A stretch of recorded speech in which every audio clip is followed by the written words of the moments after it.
El hijo. Después de haber jurado durante mucho tiempo que nunca se casaría, Jack Bourdillere había cambiado de opinión de repente. Le había ocurrido de improviso, un verano, en los baños de mar.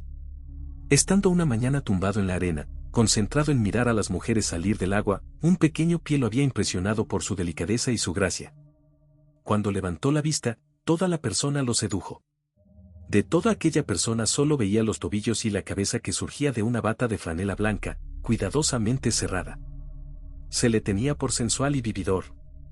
Y solo fue la gracia de la forma lo que al principio captó su atención, luego le atrajo el encanto de un alma inocente de muchacha, sencilla y buena, fresca como las mejillas y los labios. Presentado a la familia, fue bien recibido, y pronto se enamoró como un loco. Cuando veía a Bertel Annis de lejos, en la larga playa de arena amarilla, se estremecía de pies a cabeza. A su lado enmudecía, incapaz de hacer nada e incluso de pensar, con una especie de borboteo en el corazón, de zumbido en los oídos, de miedo en el alma. Entonces, ¿aquello era el amor? No lo sabía, no comprendía nada, pero en todo caso seguía estando decidido a hacer de aquella niña su esposa. Los parientes dudaron mucho tiempo, preocupados por la mala reputación del joven. Se decía que tenía una amante, una vieja amante, 51, una relación antigua y sólida, una de esas cadenas que se creen rotas y que perviven siempre. Además, durante periodos más o menos largos, amaba a todas las mujeres que pasaban al alcance de sus labios. A partir de entonces se volvió formal, sin consentir siquiera en ver de nuevo ni una sola vez a aquella con la que había vivido mucho tiempo. Un amigo arregló la pensión de esta mujer, aseguró su existencia. Jack pagó, pero no quiso oír hablar de ella, pretendiendo incluso ignorar en adelante hasta su nombre. Ella le escribió cartas sin que él las abriese. Todas las semanas reconocía la letra torpe de la abandonada, y cada semana sentía una mayor furia contra ella, y desgarraba con brusquedad el sobre y el papel, sin abrirlo, sin leer una línea, ni una sola línea, sabiendo de antemano los reproches y las quejas contenidas dentro. Como no se creía demasiado en su perseverancia, hicieron durar la prueba todo el invierno, y solo en primavera se aceptó su petición. La boda se celebró en París en los primeros días de mayo. Había decidido que no harían el clásico viaje de novios. Tras un breve baile, una fiesta con primos jóvenes que no se prolongaría más allá de las 11 para no eternizar las fatigas de aquella larga jornada de ceremonia. Los recién casados debían pasar su primera noche juntos en la casa familiar, para irse, a la mañana siguiente, a la playa cara a sus corazones donde se habían conocido y amado. Había caído la noche, en el gran salón se bailaba. Ellos dos se habían retirado a un pequeño gabinete japonés, tapizado con sedas brillantes, apenas iluminado esa noche por los rayos lánguidos de un gran farol de color, colgado del techo como un enorme huevo. La ventana entornada dejaba entrar a veces soplos frescos de fuera, caricias de aire que pasaban por los rostros, pues la noche era tibia y serena, llena de olores primaverales. No decían nada, se habían cogido las manos apretándoselas a veces con todas sus fuerzas. Ella, con los ojos algo turbados, estaba un poco desconcertada por aquel gran cambio en su vida, pero sonriente, emocionada, a punto de llorar, también a menudo a punto de desmayarse de alegría. Creyendo al mundo entero cambiado por lo que le pasaba a ella, inquieta sin saber de qué, y sintiendo todo su cuerpo, toda su alma, invadidos por una indefinible y deliciosa lasitud. Él la miraba obstinadamente, sonriendo de un modo fijo. Quería hablar, no se le ocurría nada, y permanecía allí, poniendo todo su ardor en presiones de manos. De vez en cuando murmuraba, «Berté», y entonces, cada vez, ella alzaba los ojos hacia él con una mirada dulce y tierna, se contemplaban un segundo, luego, penetrados y fascinados por la mirada de él. Los ojos de ella se concentraban en el suelo. No encontraban ninguna idea que intercambiar. Los dejaron solos, pero a veces una pareja de bailarines lanzaba sobre ellos al pasar una mirada furtiva, como si hubieran sido testigos discretos y confidentes de un misterio. A su lado se abrió una puerta, entró un criado llevando en una bandeja una carta urgente que un recadero acababa de traer. Jack cogió temblando aquel papel, embargado por un miedo vago y repentino, el miedo misterioso a las desgracias imprevistas. Miró un buen rato el sobre cuya escritura no conocía, sin atreverse a abrirlo, deseando locamente no leer, no saber, meterse aquello en el bolsillo y decirse, mañana. Mañana estaré lejos, poco me importa. Pero en una esquina, dos grandes palabras subrayadas, muy urgente, lo frenaban y le asustaban. Preguntó, ¿me permite, querida? Desgarró la hoja pegada y leyó. Leyó el papel palideciendo de una manera horrible, lo recorrió de un vistazo y, lentamente, pareció deletrearlo. Cuando alzó la cabeza todo su rostro estaba demudado. Balbuceó: querida, es mi mejor amigo al que le acaba de ocurrir una grandísima desgracia. Me necesita ahora mismo, para un asunto de vida o muerte. ¿Me permite ausentarme 20 minutos? Vuelvo enseguida. Ella farfulló, temblando, asustada: vaya usted, querido, por no ser todavía suficientemente su mujer para atreverse a preguntarle, para exigir saber. Y él desapareció. Se quedó sola, oyendo cómo bailaban en el salón vecino. Él había cogido un sombrero, el primero que encontró, un abrigo cualquiera, y bajó corriendo la escalera. En el momento de saltar a la calle, todavía se detuvo bajo el mechero de gas del vestíbulo y releyó la carta. Esto es lo que decía: señor, la señorita Ravet, su antigua amante al parecer, acaba de dar a luz un niño que según pretende es suyo. La madre va a morir e implora su visita. Me tomo la libertad de escribirle y de pedirle que conceda esta última entrevista a una mujer que parece muy desgraciada y digna de lástima. Suyo afectísimo doctor Bonnard, cuando entró en la alcoba de la moribunda, ya estaba agonizando. Al principio no la reconoció.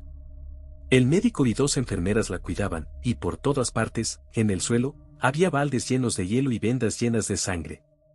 El agua derramada inundaba el parqué, sobre un mueble ardían 2 velas, detrás de la cama, en una pequeña cuna de mimbre, lloraba la criatura y, a cada uno de sus bajidos, la madre, torturada, intentaba un movimiento, tiritando bajo las compresas heladas.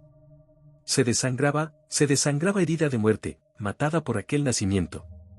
Toda su vida se iba, y, a pesar del hielo, a pesar de los cuidados, la invencible hemorragia continuaba, precipitaba su hora última.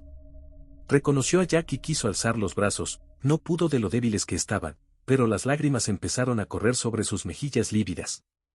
Él se postró de rodillas junto a la cama, cogió una mano colgante y la besó con frenesí, y luego, poco a poco fue acercándose al flaco rostro que se estremecía con aquel contacto.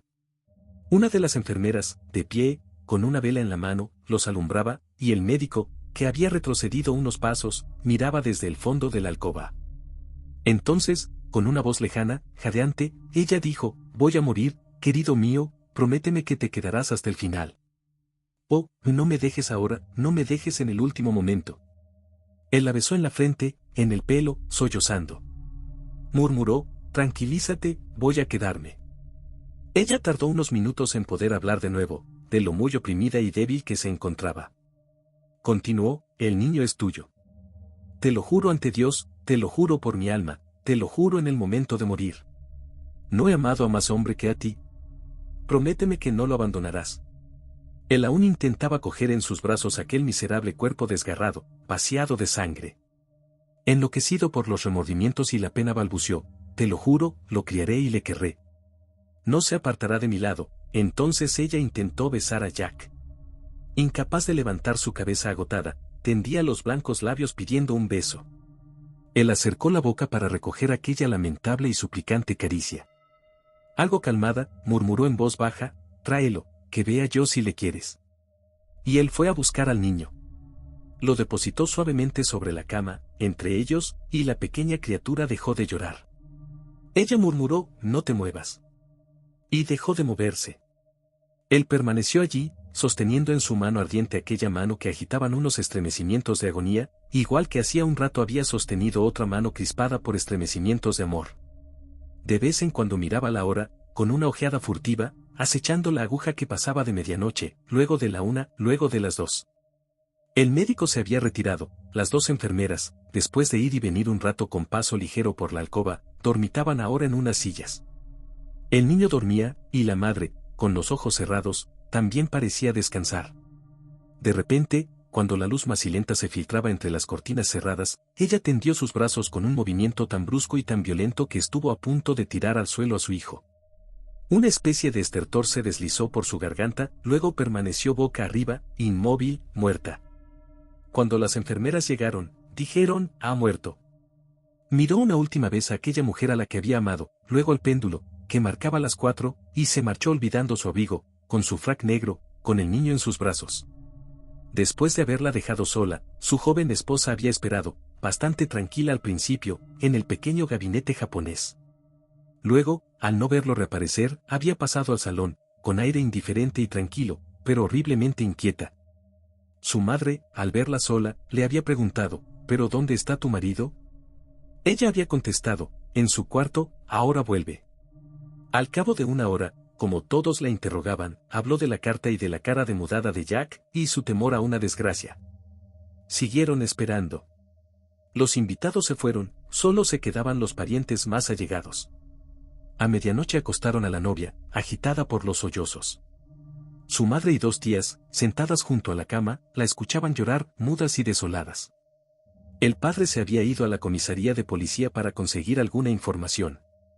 A las 5, un ruido ligero se deslizó por el pasillo, una puerta se abrió y se cerró suavemente, luego, de pronto, un gritito parecido a un maullido de gato corrió por la casa silenciosa. Todas las mujeres se pusieron en pie de un salto, y Berthe, la primera, se precipitó, a pesar de su madre y de sus tías, envuelta en su bata de noche. De pie en medio de la sala, lívido, jadeante, Jack sostenía un niño entre sus brazos, las 4 mujeres lo miraron aterradas, pero Berthe, temeraria de pronto, con el corazón crispado de angustia, corrió hacia él. ¿Qué pasa? Dígame qué pasa. Él parecía haber enloquecido, respondió con voz convulsa, pasa, que tengo un hijo y que la madre acaba de morir. Y presentaba en sus torpes manos la criatura que berreaba. Sin decir una palabra, Berthe cogió al niño, lo besó estrechándolo contra su pecho, y luego, alzando hacia su marido unos ojos llenos de lágrimas, ¿y dice usted que la madre ha muerto? Él respondió, sí, hace un rato, en mis brazos. Había roto con ella desde el verano. Yo no sabía nada, ha sido el médico el que me ha hecho ir. Entonces Berthe murmuró, bueno, nosotros criaremos a este pequeño. Un drama verdadero. Decía yo el otro día, en este lugar, que la escuela literaria de ayer se servía, para sus novelas, de las aventuras o verdades excepcionales encontradas en la existencia, mientras que la escuela actual, por preocuparse únicamente de la verosimilitud, establece una especie de media de los acontecimientos habituales. 54. Y he aquí que me comunican toda una historia, parece que ocurrida, y que se diría inventada por algún novelista popular o algún dramaturgo delirante. En cualquier caso es sobrecogedora, está bien urdida y resulta de sumo interés por su misma extrañeza en una propiedad rural, a medias granja y a medias castillo. Vivía cierta familia que tenía una hija cortejada por 2 jóvenes, hermanos ambos. Pertenecían a una antigua y excelente familia, y vivían juntos en una propiedad cercana. Fue preferido el mayor. Y el menor, a quien un amor tumultuoso trastornaba el corazón, se volvió sombrío, soñador, errabundo. Pasaba fuera de casa días enteros o se encerraba en su cuarto, y leía o meditaba. Cuanto más se aproximaba la fecha de la boda, más resentido parecía volverse. Una semana antes, poco más o menos, de la fecha fijada, el novio, que volvía de noche de su diaria visita a la joven, recibió un disparo a quemarropa, en un rincón del bosque. Unos campesinos, que lo encontraron al alba, transportaron el cadáver a su hogar. Su hermano se hundió en una rabiosa desesperación que duró 2 años. Llegaron a creer que se haría sacerdote o que se mataría. Al cabo de 2 años de desesperación, se casó con la novia de su hermano. Durante ese tiempo no se había podido dar con el asesino. No existía la menor pista segura, y el único objeto revelador era un trozo de papel casi quemado, negro de pólvora, que había servido de taco a la escopeta del asesino. En aquel pedazo de papel estaban impresos algunos versos, el final de una canción, sin duda, pero no pudo descubrirse el libro del que había sido arrancada aquella hoja. Se sospechó de un cazador furtivo de mala fama como autor del asesinato. Fue perseguido, encarcelado, interrogado, acosado, pero no confesó, y lo dejaron en libertad por falta de pruebas. Tal es la exposición de este drama. Uno creería estar leyendo una horrible novela de aventuras. No falta nada, el amor de 2 hermanos, los celos de uno, la muerte del preferido, el crimen en el rincón del bosque, la justicia sin pistas, el prevenido puesto en libertad, y un ligero hilo entre las manos de los jueces. Aquel trozo de papel negro por la pólvora. Y pasan 20 años. El hermano menor, casado, es feliz, rico y considerado, tiene 3 hijas. A su vez, una de ellas va a casarse. Se desposa con el hijo de un antiguo magistrado, uno de los que formaron parte del tribunal por el asesinato del hermano mayor. Y he aquí que se celebra el matrimonio, una gran boda rural, una boda de campanillas. Los 2 padres se estrechan las manos, los novios son felices. Se cena en la larga sala del castillo, beben, bromean, ríen y, a los postres, alguien propone cantar canciones, como se hacía en los viejos tiempos. La idea agrada, y todos cantan. Cuando le llega el turno, el padre de la novia busca en su cabeza viejas coplas que tarareaba en el pasado, y poco a poco las encuentra. Hacen reír, le aplauden y él sigue, entona la última, luego, una vez que ha terminado, su vecino el magistrado le pregunta, ¿de dónde diablos ha sacado esa canción? Conozco los últimos versos. Hasta me parece que están relacionadas con alguna grave circunstancia de mi vida, pero no caigo, voy perdiendo la memoria. Y, al día siguiente, los recién casados salen de viaje de bodas.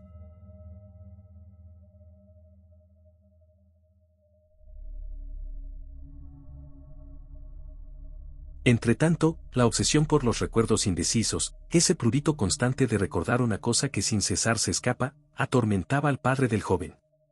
Tarareaba sin descanso el estribillo que había cantado su amigo, y no conseguía descubrir de dónde le venían aquellos versos que, sin embargo, sentía grabados desde hacía mucho tiempo en su cabeza, como si hubiera tenido un fuerte interés en no olvidarlos. Pasan 2 años más. Y un día, hojeando viejos papeles, encuentra, copiadas por él mismo, aquellas rimas que tanto ha buscado.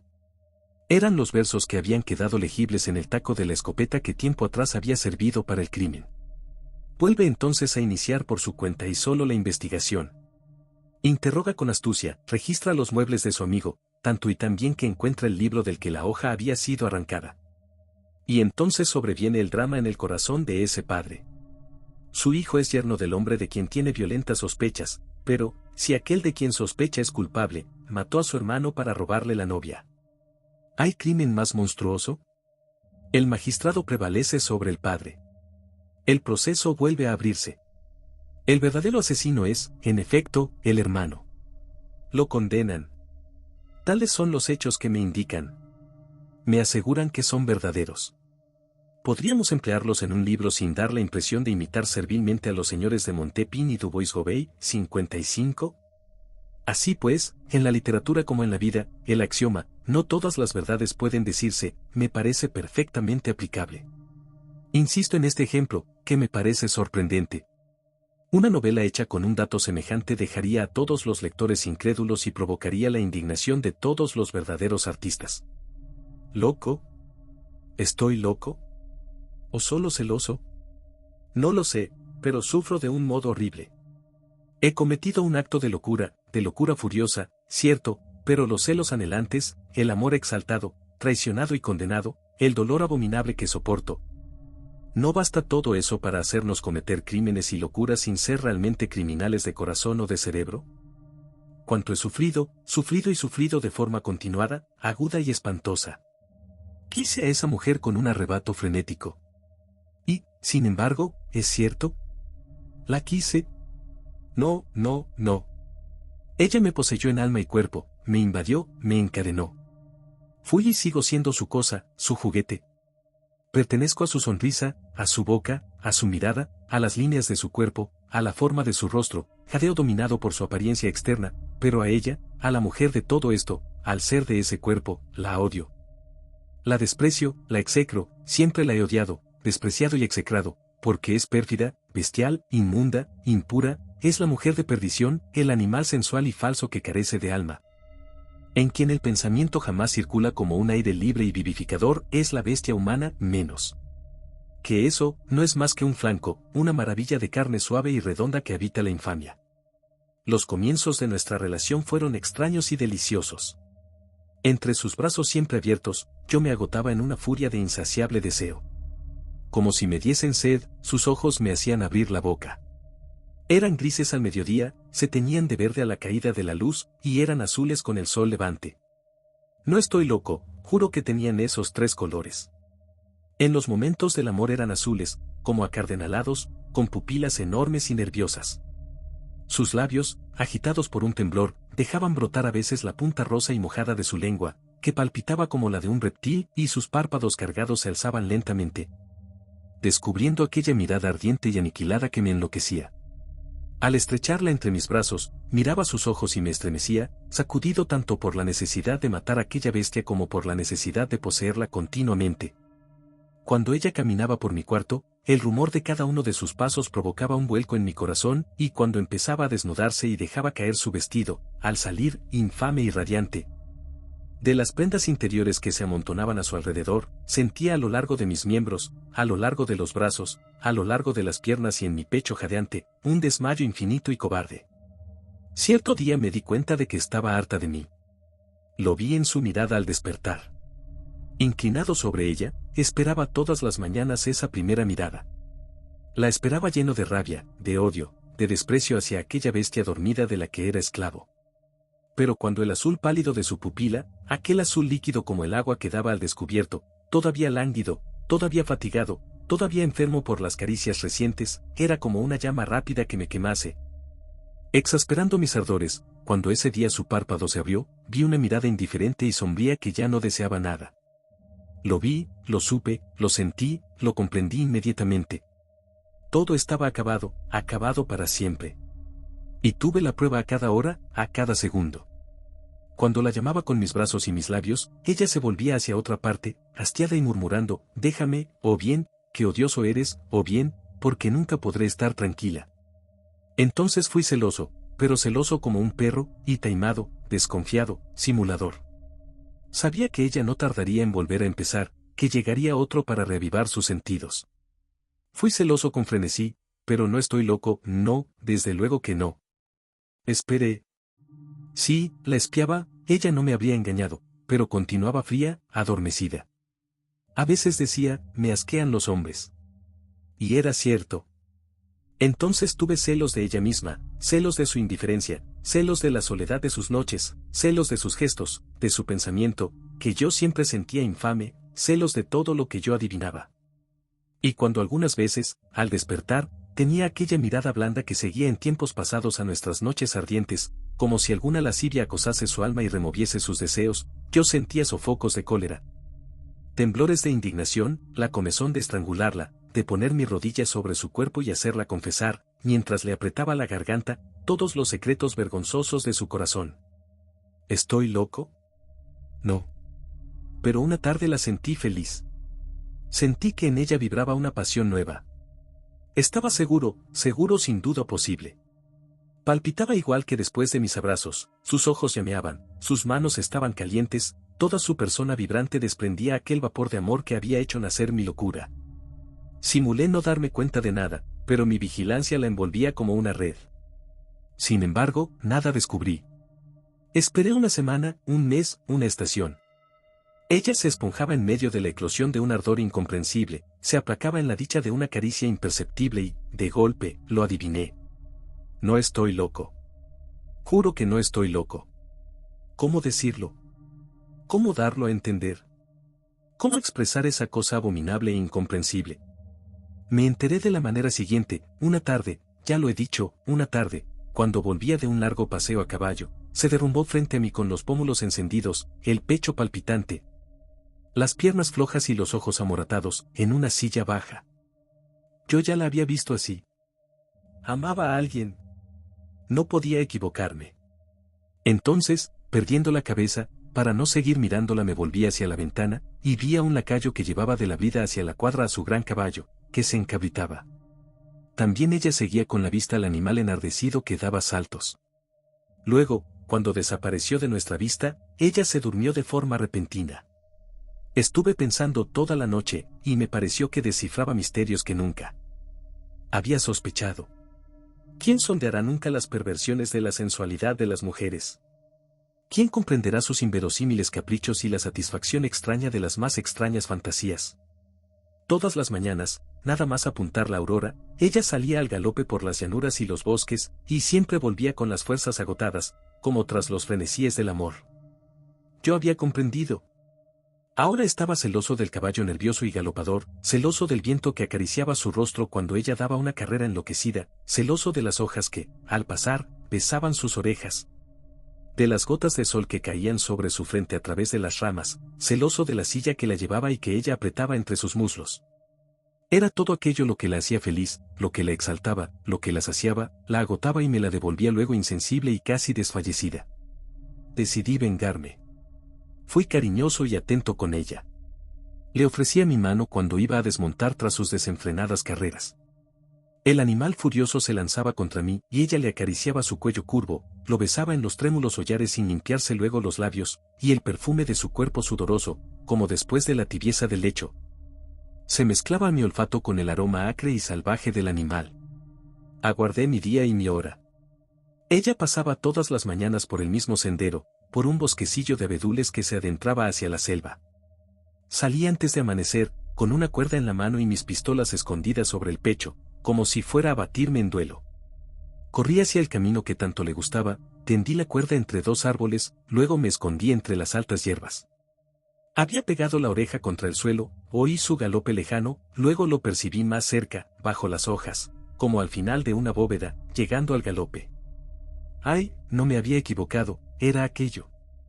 Parecía transportada de alegría, con las mejillas encendidas y locura en la mirada, y el movimiento precipitado de la carrera hacía vibrar sus nervios con un goce solitario y furioso.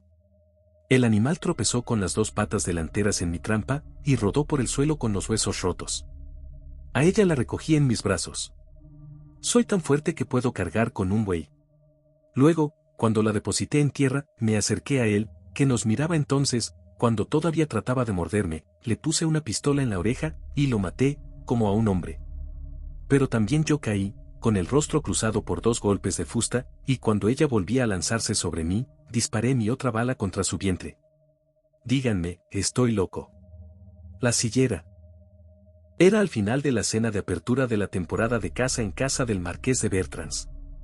11 cazadores, 8 jóvenes señoras y el médico del pueblo estaban sentados alrededor de la gran mesa iluminada, llena de frutas y de flores. Se llegó a hablar del amor, y se produjo una gran discusión, la eterna discusión para saber si se podía amar de verdad una vez o varias veces.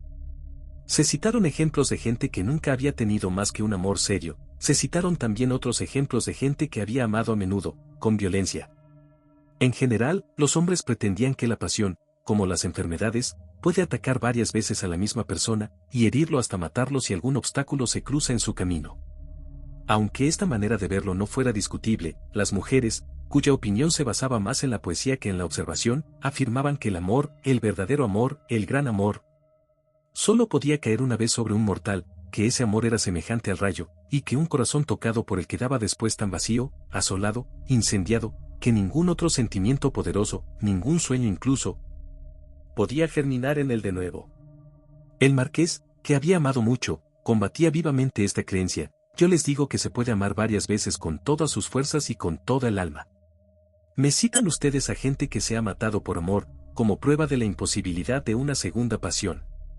Les responderé que, si no hubieran cometido esa tontería de suicidarse, acto que les privaba de toda posibilidad de recaída, se habrían curado, y habrían vuelto a empezar, y siempre, hasta su muerte natural.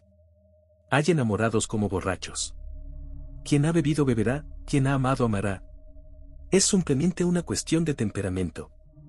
Tomaron por árbitro al doctor, viejo médico parisiense retirado al campo, y se le rogó que diera su opinión.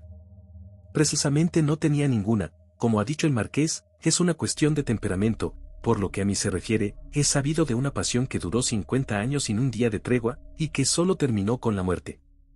La marquesa aplaudió. ¡Qué hermoso! ¿Y qué sueño ser amado así? ¡Qué felicidad vivir 55 años completamente rodeada por ese cariño tenaz y penetrante! Cuán feliz debió de ser y cómo bendeciría la vida aquel que fue adorado de esa manera. El médico sonrió. En efecto, señora, no se equivoca usted en ese punto, que el ser amado fue un hombre. Ustedes lo conocen, es el señor Chuquet, el farmacéutico del pueblo. En cuanto a ella, a la mujer, también la conocieron ustedes, es la vieja sillera que venía todos los años al castillo. Pero me explicaré mejor. El entusiasmo de las mujeres había decaído, y su rostro asqueado decía, puaf, como si el amor solo debiera atacar a seres finos y distinguidos, los únicos dignos del interés de la gente como es debido. El médico prosiguió: me llamaron, hace 3 meses, para asistir a esa anciana en su lecho de muerte. Había llegado la víspera en el carruaje que le servía de casa, arrastrado por el penco que ustedes han visto, y acompañada por sus 2 grandes perros negros, sus amigos y guardianes. El cura ya estaba allí. Nos nombró sus albaceas y, para desvelarnos el sentido de sus últimas voluntades, nos contó toda su vida. No conozco nada más singular ni más conmovedor. Su padre era sillero y su madre sillera. Nunca tuvo un hogar plantado en el suelo. De pequeña, vagaba harapienta, llena de piojos, sórdida.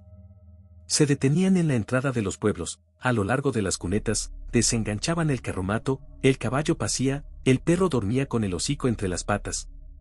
Y la pequeña se revolcaba en la hierba mientras el padre y la madre reparaban, a la sombra de los olmos del camino, todas las viejas sillas de la comuna. Apenas se hablaba en aquella morada ambulante. Tras las pocas palabras necesarias para decidir quién iría por las casas lanzando el conocido grito, el sillero, se ponían a retorcer la paja, frente a frente o uno al lado del otro. Cuando la niña se alejaba demasiado o intentaba relacionarse con algún chico del pueblo, la voz colérica del padre la llamaba, ¿quieres volver aquí, crápula? Eran las únicas palabras de ternura que oía. Cuando se hizo mayor, la enviaron a recoger los asientos de las sillas estropeadas.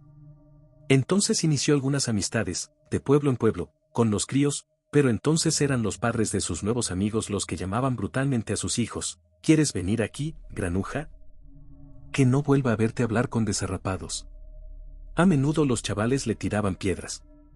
Algunas señoras le dieron algunas monedas, las guardó cuidadosamente.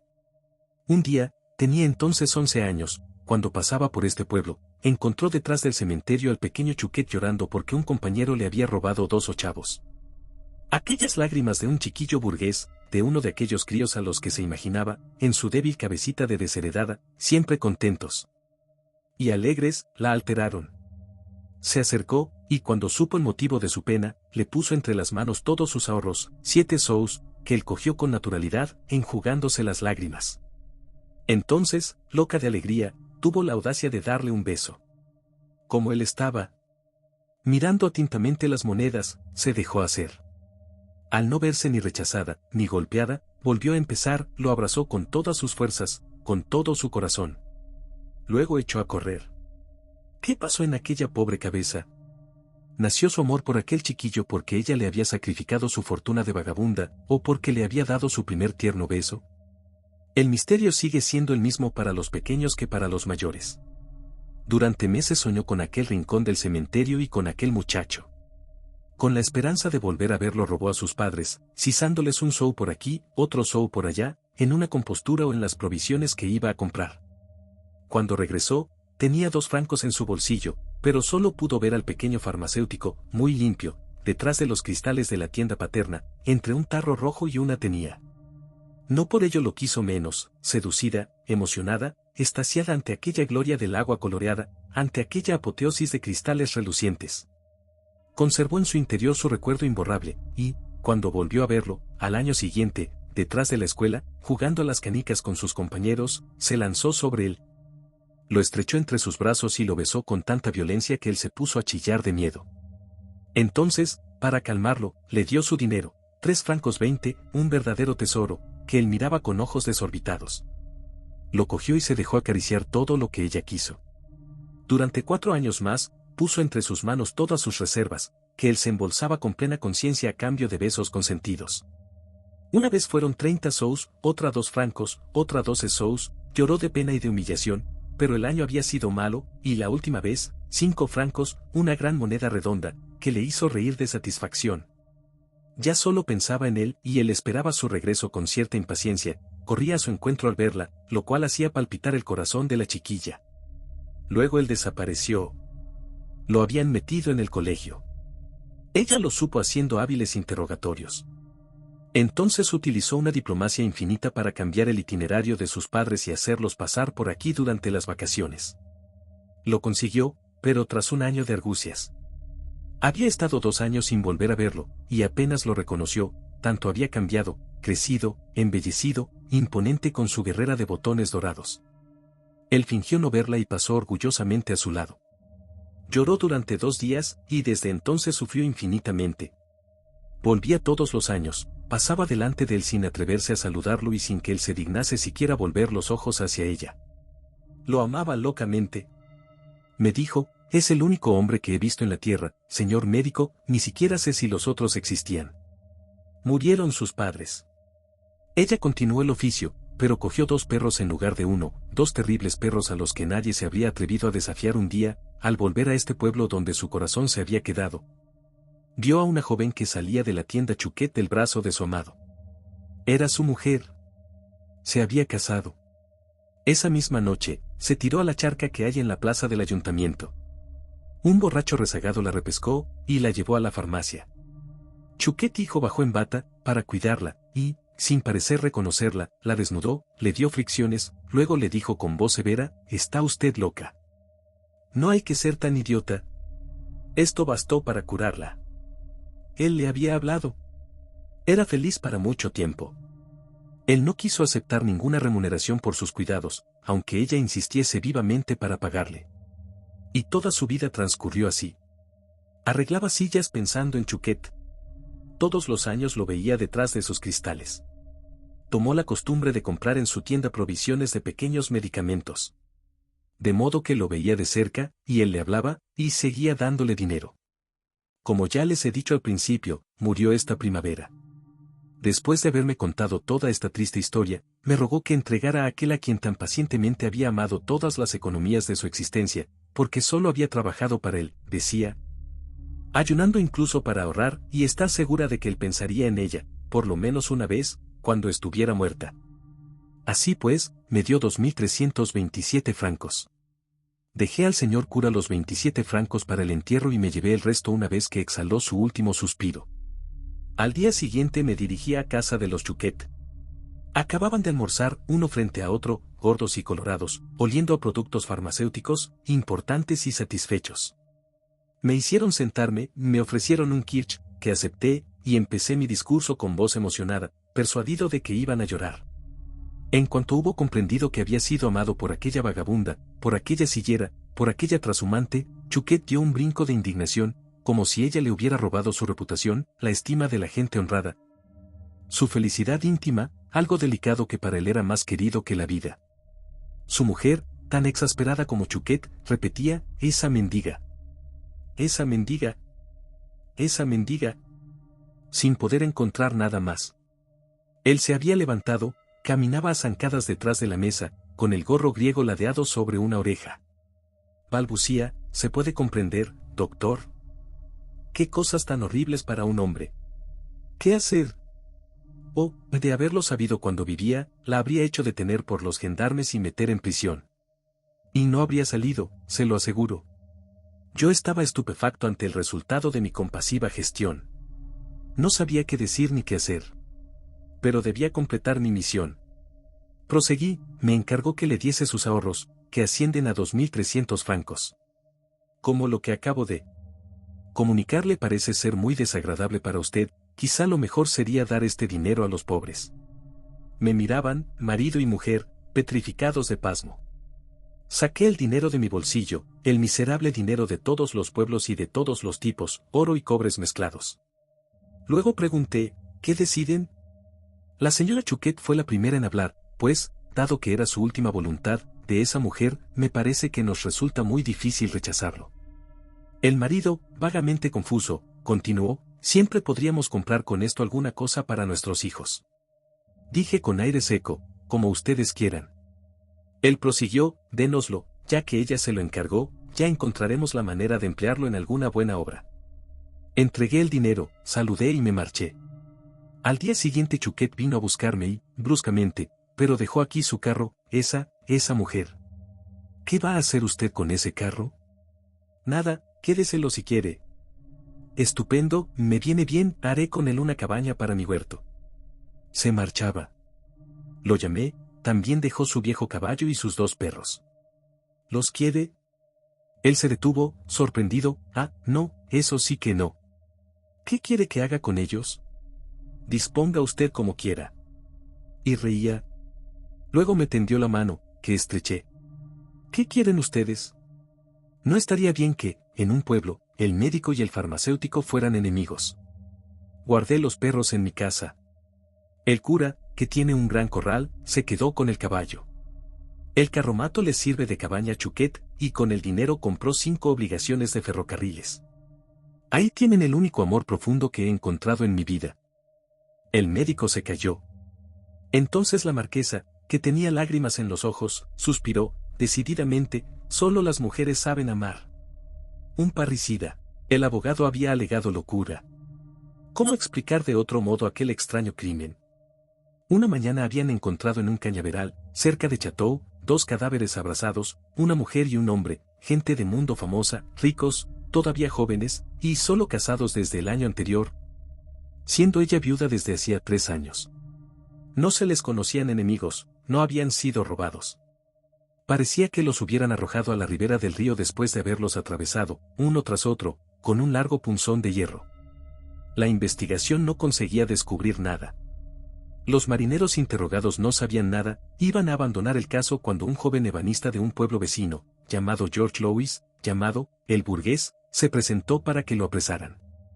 A todas las preguntas respondió esto únicamente: conocía al hombre desde hace 2 años, a la mujer desde hace 6 meses.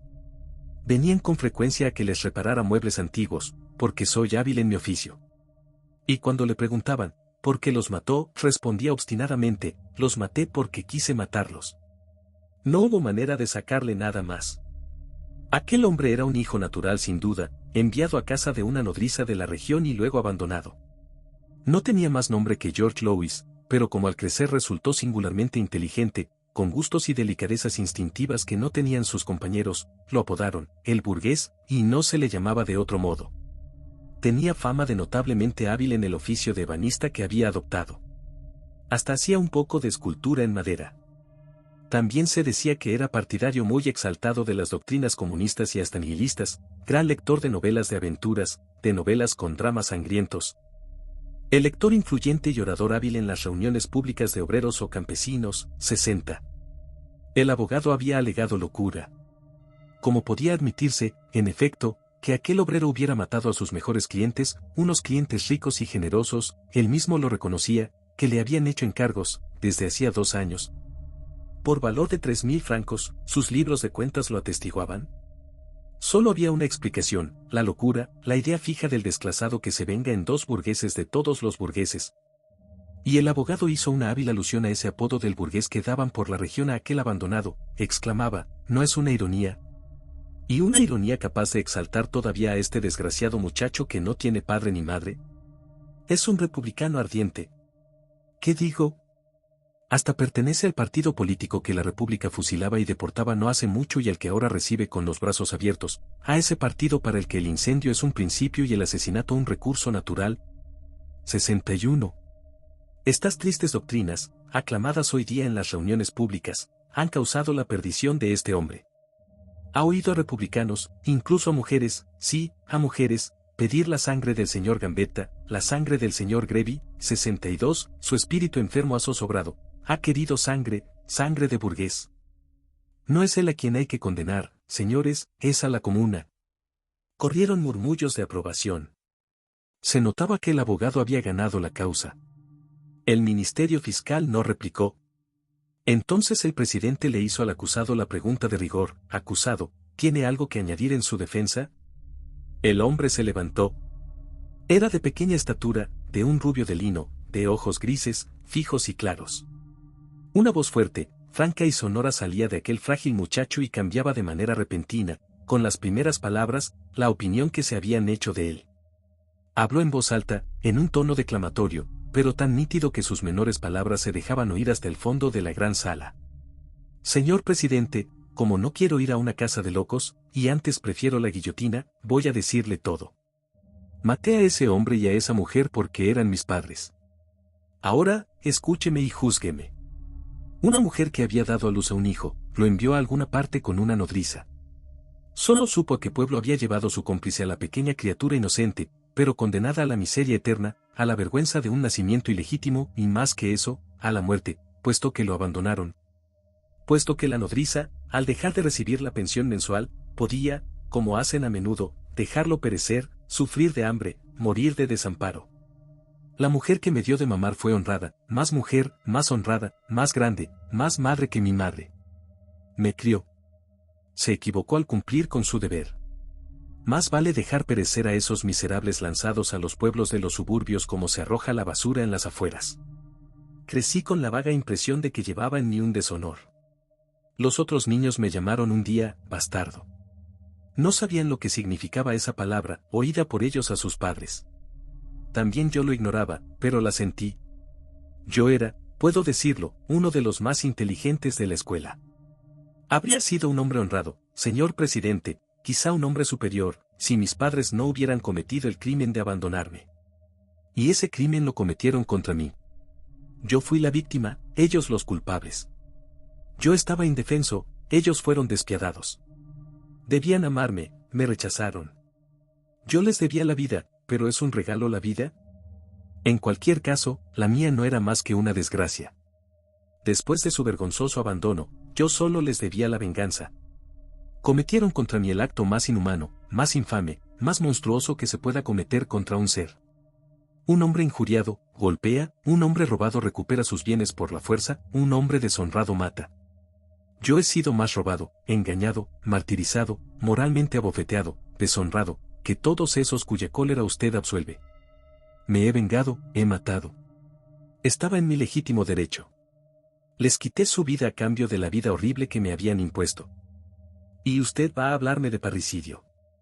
Eran mis padres esa gente para la que fui un bulto abominable, un terror, una mancha infamante, para la que mi nacimiento fue una calamidad y mi vida una amenaza de vergüenza.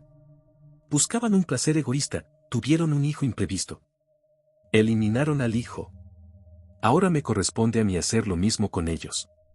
Y sin embargo, hasta hace poco tiempo todavía estaba dispuesto a amarlos. Hace 2 años, como le he dicho, el hombre, mi padre, entró en mi taller por primera vez. Yo no sospechaba nada. Me encargó 2 muebles. Se había informado, como más tarde supe, por el cura, bajo secreto, por supuesto. Volvió a menudo, me daba trabajo y pagaba bien. A veces incluso hablaba conmigo de todo un poco. Sentía afecto por él. A principios de este año trajo a su mujer, mi madre. Cuando entró, temblaba tanto que me pareció víctima de una enfermedad nerviosa. Luego pidió una silla y un vaso de agua. No dijo nada, miró mis muebles con aire enloquecido, y solo contestaba con monosílabos, a tontas y a locas, a todas las preguntas que él le hacía. Cuando se marchó, me pareció algo loca. Volvió al mes siguiente. Estaba tranquila, dueña de sí. Ese día se quedaron bastante tiempo charlando, y me hicieron un encargo importante. Volví a verla 3 veces más, sin adivinar nada, pero un día resulta que se pone a hablarme de mi vida, de mi infancia, de mis padres. Le respondí, mis padres, señora, eran unos miserables que me abandonaron. Entonces se llevó la mano al corazón y cayó desmayada. Enseguida pensé, es mi madre, pero me cuidé mucho de darlo a entender. Quería verla venir. También yo, por mi parte, me informé. Supe que se habían casado el mes de julio anterior y que mi madre solo era viuda desde hacía 3 años. Se había rumoreado que se habían querido en vida del primer marido, pero no había ninguna prueba. La prueba era yo, la prueba que habían ocultado primero y esperado destruir después. Aguardé. Reapareció una tarde, acompañada siempre por mi padre.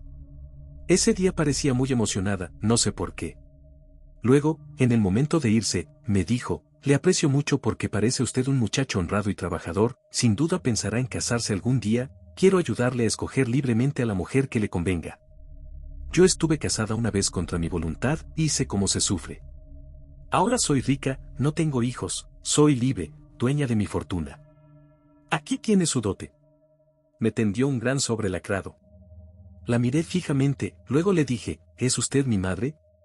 Retrocedió 3 pasos y se tapó los ojos con la mano para no verme.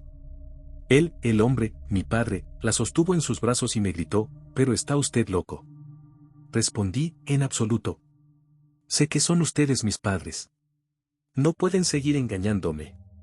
Confiésenlo y les guardaré el secreto, no les pediré cuentas, seguiré siendo lo que soy, un ebanista. Él retrocedía hacia la salida sosteniendo siempre a su mujer, que empezaba a sollozar. Corrí a cerrar la puerta, me guardé la mano en el bolsillo, y continué, mírela y siga negando que es mi madre. Entonces él montó en cólera, se puso muy pálido, asustado ante la idea de que el escándalo hasta entonces evitado podía estallar de repente, que su situación, su fama, su honor se perderían de golpe, balbucía. Es usted un canalla que quiere sacarnos dinero. Haga usted bien al pueblo, a estos palurdos, ayúdelos, socórralos. Mi madre, desesperada, repetía una y otra vez, vámonos, vámonos. Entonces, como la puerta estaba cerrada, él gritó, si no me abre ahora mismo, le haré encarcelar por chantaje y violencia. Yo estaba sereno, abrí la puerta y los vi perderse en la sombra. Entonces, de pronto, me pareció que acababan de hacerme huérfano, que acababa de ser abandonado, arrojado al arroyo. Una tristeza espantosa, mezcla de cólera, odio y repugnancia, me invadió, sentía una especie de rebelión de todo mi ser, una rebelión de la justicia, de la rectitud, del honor, del amor rechazado. Eché a correr para alcanzarlos bordeando el Sena, que ellos debían seguir para llegar a la estación de Chateau. Los alcancé enseguida. La noche estaba muy oscura. Yo iba a paso de lobo por la hierba para que no me oyeran. Mi madre seguía llorando. Mi padre decía, usted tiene la culpa. ¿Por qué se empeñó en verle? En nuestra posición era una locura. Habríamos podido hacerle el bien de lejos, sin dejarnos ver. Ya que no podemos reconocerle, ¿de qué servían estas peligrosas visitas? Salí entonces a su encuentro, suplicándoles. Balbucí, confiesen ustedes que son mis padres. Ya me rechazaron una vez, ¿volverán a rechazarme? Entonces, señor presidente, él me levantó la mano, se lo juro por mi honor, por la ley, por la república. Me pegó y, cuando yo le agarraba de la solapa, sacó de su bolsillo un revólver. Lo vi todo rojo, es lo único que sé, en el bolsillo llevaba mi compás, lo golpeé con él, lo golpeé todo lo que pude. Entonces ella se puso a gritar, ¡socorro! Al asesino, tirándome de la barba. Parece que también la maté. ¿Sé yo, acaso, sé lo que hice en ese momento? Luego, cuando los vi a los dos en el suelo, los tiré al Sena, sin reflexionar. Eso es todo. Ahora, júzgueme. El acusado volvió a sentarse. Ante aquella revelación, el caso fue remitido a la sesión siguiente. Pronto se conocerá la sentencia. Si fuéramos jurados, ¿qué haríamos de este parricida? Un ardid. Charlaban al amor de la lumbre el viejo médico y la joven enferma. Ella solo estaba indispuesta de esas enfermedades femeninas que a menudo tienen las mujeres bonitas, un poco de anemia, nervios y una sombra de cansancio. De ese cansancio que sienten a veces los recién casados al final del primer mes de su unión, cuando se han casado por amor. Estaba tumbada en su chaise-longue y hablaba, no, doctor, nunca entenderé que una mujer engañe a su marido. Admito incluso que no lo quiera, que llegue a olvidar sus promesas, sus juramentos. Pero ¿cómo atreverse a entregarse a otro hombre? ¿Cómo ocultarlo a ojos de todos? ¿Cómo poder amar en la mentira y la traición? El médico sonreía. Es cosa fácil. Le aseguro que, cuando entran las ganas de caer, apenas se piensa en todas esas sutilezas. Estoy convencido incluso de que una mujer no está madura para el amor verdadero hasta después de haber pasado por todas las promiscuidades y todos los hastíos del matrimonio, que, según un hombre ilustre, no es otra cosa que un intercambio de mal humor durante el día y de malos olores durante la noche. Nada es más cierto. Una mujer no puede amar apasionadamente sino después de haber estado casada. Si pudiera compararla con una casa, diría que solo es habitable después de que un marido la ha estrenado. En cuanto al disimulo, todas las mujeres lo tienen para dar y tomar en tales ocasiones. Las más simples son maravillosas, y encuentran salidas de genio en los casos más difíciles. Pero la joven parecía incrédula. No, doctor, solo pasado el peligro se nos ocurre lo que habríamos debido hacer en las ocasiones peligrosas, y es más fácil desde luego que pierdan la cabeza las mujeres que los hombres. El médico alzó los brazos. ¿Pasado el peligro, dice usted? A nosotros sí, a nosotros nos viene la inspiración pasado el peligro. Pero a ustedes. Mire, voy a contarle una pequeña historia ocurrida a una de mis clientes, una señora a la que, como suele decirse, yo le habría dado de comulgar sin confesión. El hecho ocurrió en una ciudad de provincias. Una noche, cuando yo dormía profundamente con ese pesado primer sueño tan difícil de turbar, me pareció, en confusa pesadilla, que las campanas de la ciudad tocaban a fuego. Me desperté de repente, era mi campanilla, la de la calle, que tintineaba desesperadamente. Como mi criado no parecía contestar, agité a mi vez el cordón colgado sobre mi cama, y pronto batieron unas puertas y unos pasos turbaron el silencio de la casa dormida. Luego apareció Jan, trayendo una carta que decía: La señora Leliebre ruega encarecidamente al señor doctor Simeón que pase por su casa de inmediato. Reflexioné unos segundos, pensaba, crisis de nervios, vapores, tontadas, estoy demasiado cansado. Y respondí, el doctor Simeón, muy indispuesto, ruega a la señora Leliebre tenga a bien recurrir a su colega el señor Bonnet. Luego entregué la nota bajo sobre y volví a dormirme. Alrededor de media hora más tarde, la campanilla de la calle sonó de nuevo, y Jan vino a decir, es alguien, un hombre o una mujer, no sé a punto fijo, de lo tapado que va, que querría hablar ahora mismo con el señor. Dice que va en ello la vida de 2 personas. Me incorporé, que pase. Esperé sentado en mi cama. Apareció una especie de fantasma negro y, cuando ya no hubo salido, se descubrió. Era la señora Berthe Leliebre, una mujer muy joven, casada desde hacía 3 años con un rico comerciante de la ciudad que pasaba por haber desposado a la mujer más bonita de la provincia. Estaba horriblemente pálida, con esas crispaciones del rostro de una persona que ha perdido la cabeza, y sus manos temblaban. 2 veces intentó hablar sin que de su boca pudiera salir sonido alguno. Por fin balbució, pronto, pronto, pronto. Doctor. Venga. Mi amante se ha muerto en mi cuarto. Se detuvo, sofocada, luego continuó, mi marido va a volver del casino. Salté de la cama, sin pensar siquiera que estaba en camisón, y me vestí en unos segundos. Luego pregunté, ¿fue usted la que vino hace un rato? Ella, de pie como una estatua, petrificada por la angustia, murmuró, no, ha sido mi criada, ella sabe. Luego, tras un silencio, yo me había quedado, a su lado. Y una especie de grito de dolor horrible salió de sus labios y, tras un ahogo que le provocó estertores, se echó a llorar, lloró desesperadamente con llantos y espasmos durante 1 o 2 minutos, luego, de improviso.